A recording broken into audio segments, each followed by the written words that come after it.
I've actually been pretty obsessed with pine martens since about the age of 8, because I was lucky enough to see one up in Scotland, and I was just captivated as a youngster by this kind of enigmatic animal that you very rarely see, because they actually spend much of their time up in trees and out dawn and dusk when you don't actually see them.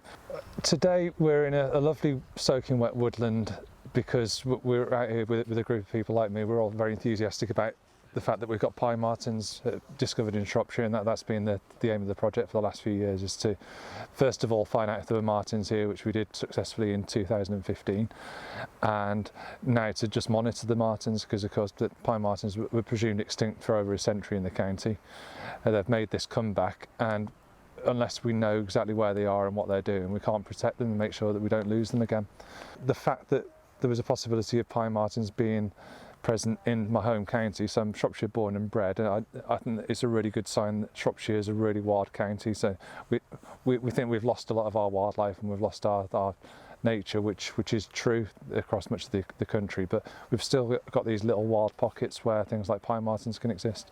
The boxes are really quite an important element, because you can see a lot of the trees here, they're quite young trees. Pine martens are like big old trees that have got hollows, and they'd actually make their dens up like 5 metres off the ground. So the den boxes are a key element. That's why we've tried to install as many as possible where there's nowhere else for denning potential, we call it, for pine martens.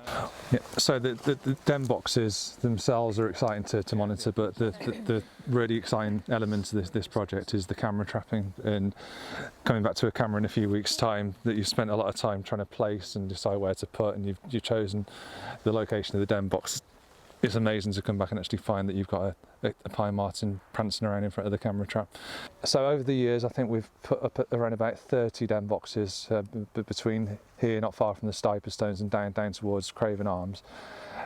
We've got the funding, fortunately, to put even more boxes up across the wider landscape. So my ambition is that anywhere where we've recorded pine martens on the camera traps, we've got really good evidence they're there, but we're going to give them a helping hand by putting up den boxes. So we could potentially put up another 30 or 40 den boxes. All we're trying to do is say, let's celebrate the fact that we've got pine martens here, and try and work as much as we can with landowners to produce really good quality woodland.